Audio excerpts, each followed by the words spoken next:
fortunate that that powerful little film is available to any of us. So if any of you would like to see that yourself, where you could actually read all the subtitles, or if you would like to see it again, please just feel free to contact Tony or to contact me, and we will get that for you. And we also have it available on our social media on SafeBirth4All.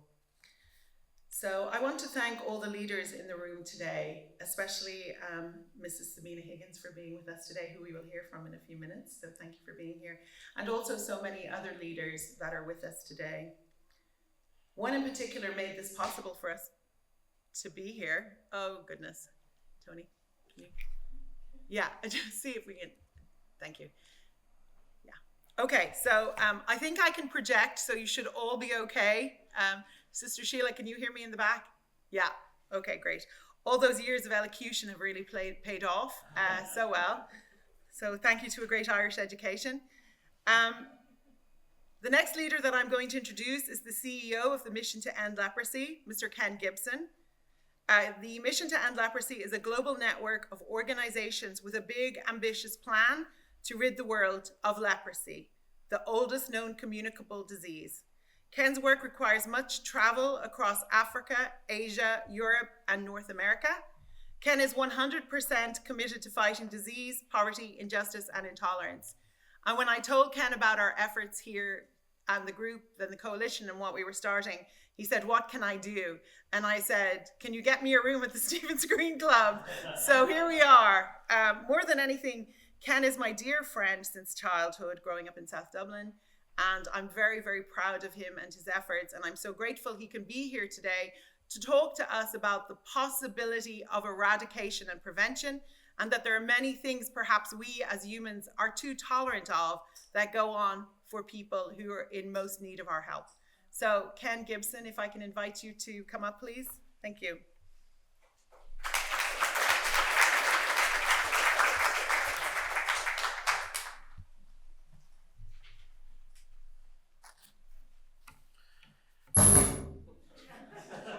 It's only a flesh wound. Let me tell you a story. It's a true story, albeit that I'm retelling it with a purpose, and that purpose is to inspire you as you launch the initiative to eliminate obstetric fistula. When Major, a great big St. Bernard, got lost in 1901, he did a very sensible thing. He parked himself firmly on the doorstep of a restaurant. And slowly it began to eat the owner out of house and home.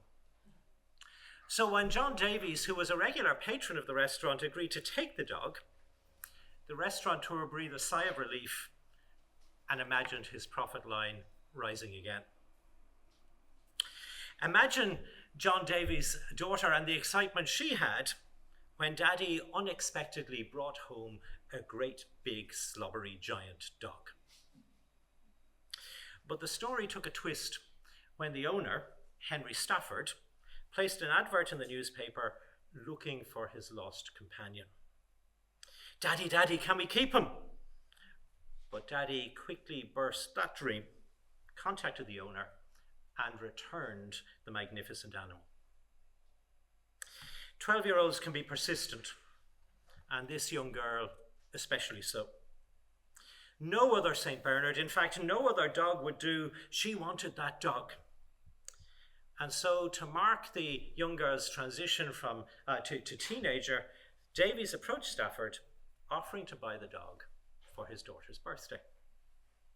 Now, Stafford, the owner, loved his St. Bernard dog, especially because Major had rescued him from a river, saving his life. And nothing strengthens the bond between a man and his dog than an act of heroism. "Preposterous," he said. "How could I sell my best friend? My life's that's a preposterous suggestion. How could you even think it?" So Davies was caught in the middle here.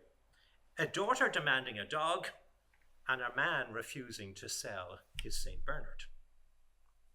Now, I've had the privilege of owning 2 St. Bernards, much like President and Mrs. Higgins have had the privilege of owning 2 Bernese mountain dogs. But I've also parented 3 teenagers. or 3 teenage daughters. I parented 5 teenagers, but 3 teenage daughters. And believe me, a man is more easily intimidated by his teenage daughter than any man with a large dog. So Davies had to find a way to persuade Stafford to sell him Major. So he did his research, figuring out that Stafford was owner and manager of a soccer club.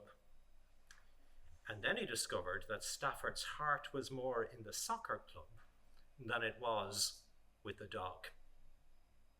And football's history would be different if the seriously large debts of Stafford's club weren't written off in exchange for the seriously large dog. That club, by the way, was known as Newton Heath and is now known as Manchester United.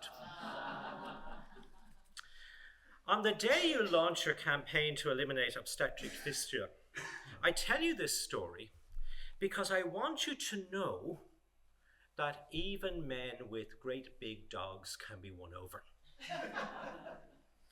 For those who don't know me, Nadia's just giving you a quick introduction. I'm Ken Gibson. I have the privilege of heading up the Mission to End Leprosy, a truly Irish organisation spearheading a global campaign to eradicate the world's oldest known communicable disease. So I've been on a road parallel to the one you're starting out on today. When I first floated the idea of global eradication of leprosy, I was snorted at, quite literally snorted at.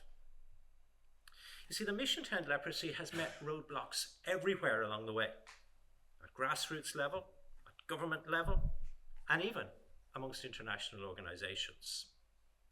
Think vested interest, politics, control, and ego. Sometimes even untruths, held with admirable passion and sincerity, but untrue nevertheless. And you're going to meet all of those roadblocks along the way. Spoiler alert. Despite the roadblocks, we have launched the global campaign to eradicate leprosy with the first pilot project launched in India last month.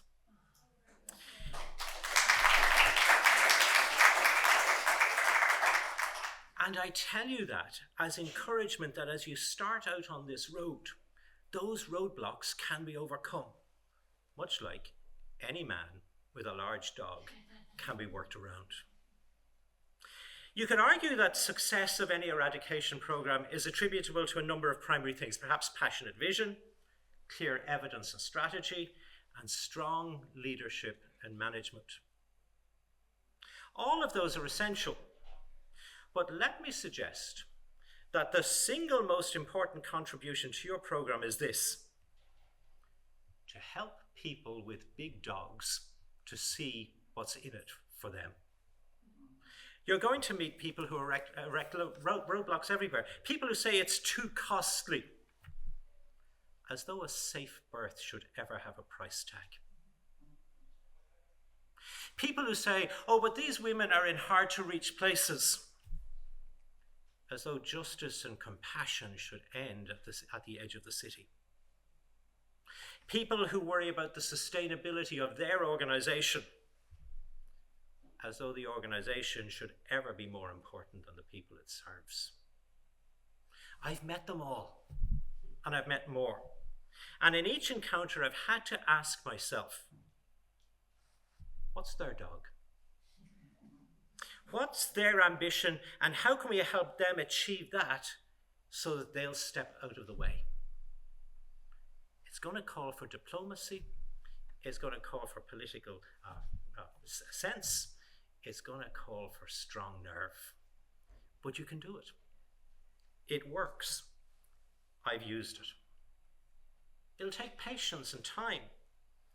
But as they say on the Indian subcontinent, the way to eat an elephant is one slice at a time. Or as the African sisters amongst us will have heard it expressed in a different way, slowly, slowly, the egg will walk. It's been my pleasure to sponsor today's event. It's my way of saying I stand with you. I wish you every success. When someone blocks your path, fire me an email, ken@kengibson.org. Reach out for advice and I'll steer you through it. Perhaps, given the nature and location of your work, I'll leave you with one quote from another continent.